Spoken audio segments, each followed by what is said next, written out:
Class 12th application of Gauss theorem के अंदर में अपने पास में नेक्स्ट टॉपिक है electric field intensity due to a thin infinite plane sheet of charge. अब की बार हमें क्या किसकी वजह से, देखो हमने किस किस की वजह से निकाल चुके हैं, एक कंडक्टिंग स्फीयर की वजह से निकाल चुके हैं और एक इंसुलेटिंग स्फीयर की वजह से निकाल चुके हैं, जिसका सरफेस क्या था, इंसुलेटिंग स्फीयर था।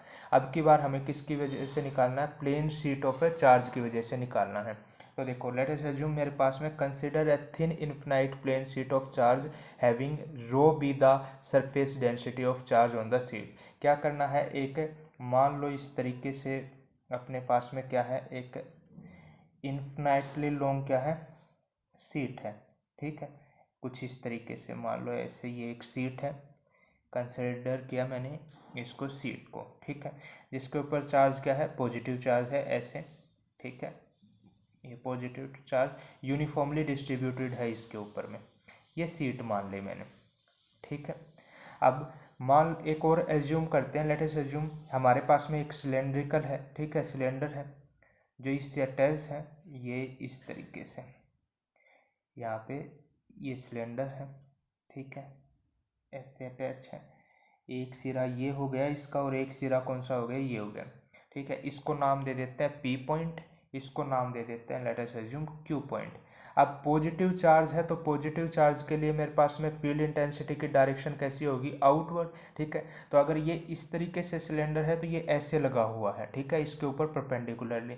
तो जब ये आउटवर्ड है तो मतलब फील्ड की डायरेक्शन एक बार तो इस साइड के अंदर में होगी, ठीक है, आउटवर्ड, और इस साइड भी आउटवर्ड, ठीक है, क्योंकि थिन है, बहुत पतली सी है मेरे पास में ये शीट, तो ये आ गई अपने पास में डायरेक्शन फील्ड इंटेंसिटी की, ठीक है। अब अगर मैं इसकी बात करूँ, सरफेस की बात करूँ, ठीक है, कर्व्ड के लिए, तो ये रहेगा मेरे पास में ये नॉर्मल, ये रहा मेरे पास में एन कैप, ठीक है, इसकी डायरेक्शन दे दी। इसी प्रकार इस तरीके से नीचे की तरफ में भी रहेगा, ठीक है, एन कैप, और ऐसे में एन कैप, ये रहा, ठीक है। और अगर इस डायरेक्शन के अंदर में सरफेस की बात करूँ तो ये रहा मेरे पास में एन कैप ये, और एक ये रहा एन कैप ये। तो ये तो आ गया अपने पास में कंस्ट्रक्शन पूरे फिगर की। दूसरी चीज़ क्या कहता है, इमेजिन जो मेरे पास में सिलेंडर था उसकी लेंथ कितनी है, 2r। मान लो ये सेंटर से लिया है अपने पास में, तो r तो यहाँ तक हो गया, इतना डिस्टेंस यहाँ से यहाँ तक हो गया, और r कहाँ पे हो गया, यहाँ से यहाँ तक का टोटल डिस्टेंस कितना हो गया, यहाँ से यहाँ तक का 2r, ठीक है। अब हमें फील्ड इंटेंसिटी निकालनी है एट एनी पॉइंट, ठीक है, किसी भी एक पॉइंट के ऊपर फील्ड इंटेंसिटी निकालनी है। तो फील्ड इंटेंसिटी निकालने के लिए हम क्या करते थे, सबसे पहले तो इलेक्ट्रिक फ्लक्स निकालते थे। तो देयरफॉर इलेक्ट्रिक फ्लक्स क्या हो जाएगा अपने पास में, फ्लक्स ओवर इन एजिज के ऊपर की बात करते हैं, ठीक है, पॉइंट पी और क्यू के ऊपर फील्ड इंटेंसिटी की बात करते हैं, ओवर द एज के ऊपर में, ठीक है, किनारों के ऊपर इलेक्ट्रिक फ्लक्स कितना हो जाएगा। तो देखो एक साइड तो ये फ्लक्स, ठीक है, और एक साइड ये फ्लक्स, डिस्टेंस चूंकि दोनों का सेम है तो दोनों के दोनों फ्लक्स का डिस्टेंस क्या रहेंगे, सेम रहेंगे। दैट इज मैं कह सकता हूँ ना इसको 2 टाइम्स ऑफ फ्लक्स का क्या होता था formula, that is E dot में डी एस, ठीक है, ई डॉट में क्या अपने पास में डी एस, यही चीज़ एरिया वेक्टर। और ये जो डायरेक्शन है वो मेरे पास में कौन सी है, दैट इज एन कैप वाली। तो इसको मैं इस तरीके से लिख सकता हूँ ना, डॉट प्रोडक्ट हटाऊंगा तो देखो डॉट प्रोडक्ट हटाऊंगा तो इस कंडीशन के अंदर में, इस कंडीशन के अंदर में तो एंगल क्या है, 0, और कोस 0 की वैल्यू हमें पता है दैट इज 1, ठीक है, ये कोस 0 है। और अगर इसकी बात करूँ तो देखो फील्ड इंटेंसिटी की डायरेक्शन इस साइड और इसकी डायरेक्शन कहाँ पे है, अपोजिट साइड में है, ऊपर की साइड में, तो एंगल कितना है, दैट इज 90 डिग्री। इस कंडीशन के अंदर में कोस 90 की वैल्यू क्या हो जाएगी, 0, ठीक है। तो अपने पास में जो ये वैल्यू आएगी डॉट प्रोडक्ट हटाने के बाद में ये कितनी आ जाएगी, 2EdS, ठीक है, दैट इज ये क्या आ गया अपने पास में, फ्लक्स आ गया, ठीक है। अब बात करें हैं तो हम कर्व्ड सरफेस के लिए, इस कर्व्ड सरफेस के लिए यही कंडीशन अभी अभी बताई थी, दैट इज कोस 90 के लिए मेरे पास में 0 हो जाएगा, तो मतलब क्या, यहाँ पे कोई भी इलेक्ट्रिक फ्लक्स नहीं होगा, यही कंडीशन है, ठीक है। अब टोटल चार्ज निकालते हैं, क्योंकि फील्ड इंटेंसिटी निकालने के लिए हमें चार्ज की ज़रूरत होगी। तो total charge enclosed by the cylinder, ठीक है। सिलेंडर के द्वारा टोटल चार्ज कितना होगा, तो देखो अब सिलेंडर के द्वारा चार्ज किस किस इस एरिया पर्टिकुलर इस एरिया के ऊपर ही जितना चार्ज आया होगा वही आया होगा, इधर वाला खाली है इधर वाला खाली है, ठीक है। तो इस पर्टिकुलर एरिया के निकालने के लिए हमें किसकी ज़रूरत पड़ेगी, चार्ज डेंसिटी की ज़रूरत पड़ेगी, ठीक है। तो चार्ज डेंसिटी के अकॉर्डिंग में अपने पास में क्या आ जाएगा, टोटल चार्ज का क्या फॉर्मूला होता था अपने पास में, चार्ज का फॉर्मूला होता था, या फिर ये कहें कि डेंसिटी का रो डेंसिटी का फॉर्मूला होता था, दैट इज क्यू अपॉन में क्या, चार्ज पर यूनिट में जो सरफेस है वो, ठीक है।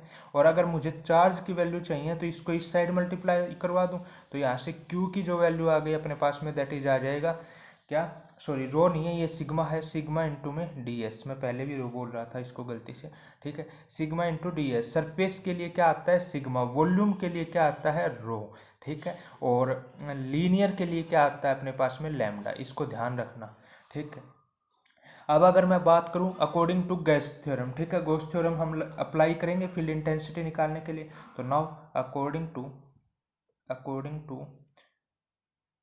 गॉस थ्योरम, ठीक, इलेक्ट्रिक फील्ड इसमें इलेक्ट्रिक फ्लक्स क्या होता था, इसके अकॉर्डिंग फ्लक्स को डिनोट करते थे हम फाई से, इलेक्ट्रिक फ्लक्स होता था, इसने क्या कहा था, दैट इज इलेक्ट्रिक फ्लक्स होगा अपने पास में इंटीग्रल मल्टीपल ऑफ किसका, क्यू इंटू में 1 अपॉन में एप्सिलॉन नॉट, ठीक है। और फ्लक्स का फॉर्मूला क्या होता था, अभी अभी हमने पढ़ा है, दैट इज 2EdS, तो कह सकता हूँ मैं 2EdS इजक्वल्स टू क्या हुआ अपॉन में एप्सिलॉन नॉट, ठीक है, एप्सिलॉन नॉट आ गया। अब इसको इस साइड मल्टीप्लाई कर देते हैं फील्ड के निकालने के लिए, ठीक है, इलेक्ट्रिक फील्ड निकालने के लिए इसका आ गया अपने पास में, दैट इज एक तो 2 नीचे आ जाएगा और एक क्या आ जाएगा, ds नीचे आ जाएगा, ठीक है। तो ये आ गया अपने पास में दैट इज सिग्मा अपॉन में क्या, ये सभी को इस साइड ले आते हैं, तो इसकी जगह चार्ज की जगह वैल्यू पुटअप करते हैं सबसे पहले, तो चार्ज की